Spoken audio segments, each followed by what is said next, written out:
if I went out and got drunk at one night, the next morning I'd get a hangover, and all of a sudden I was like, why do I keep touching the electric fence if I know it's going to shock me?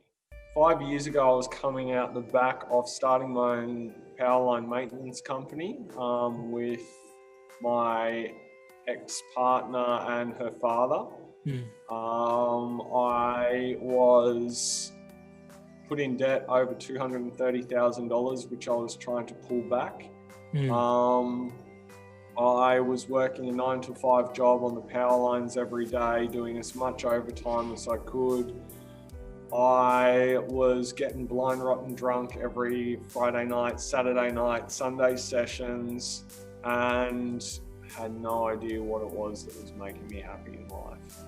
So it's amazing when you knuckle in, man, how far you can actually come. Like, mine started with meditation and then learning to listen to my mind and listen to the things that were making me feel good, weren't making me feel good. It's like if I went out and got drunk at one night, the next morning I'd get a hangover, and all of a sudden I was like, why do I keep touching the electric fence if I know it's going to shock me?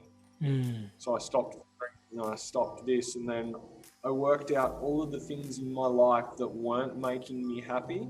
I'm like, why am I putting my energy into this? Why am I putting my energy into something that doesn't make me happy? So I just started pulling all of these things that didn't make me happy and started pulling all of that energy and all of myself back to me. And then I was like, all right, what does make me happy?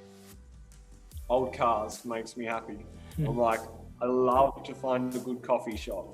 So I went, old cars, my bus makes me happy, coffee makes me happy. Before I even left on this trip, I had never even worked in a coffee shop. So it was December before I left, I think it was. I had a friend, Maddie from Chocolatl. She sat there and we had this conversation of like, oh my God, you're going to do a charity drive around Australia and you've never even made a cup of coffee before.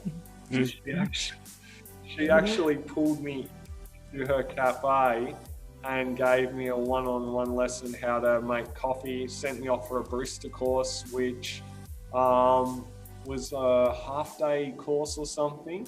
And then my first day actually working in a coffee shop was at Australia's first tiny house festival on the launch of my bus, and I had 5,000 people come through the door.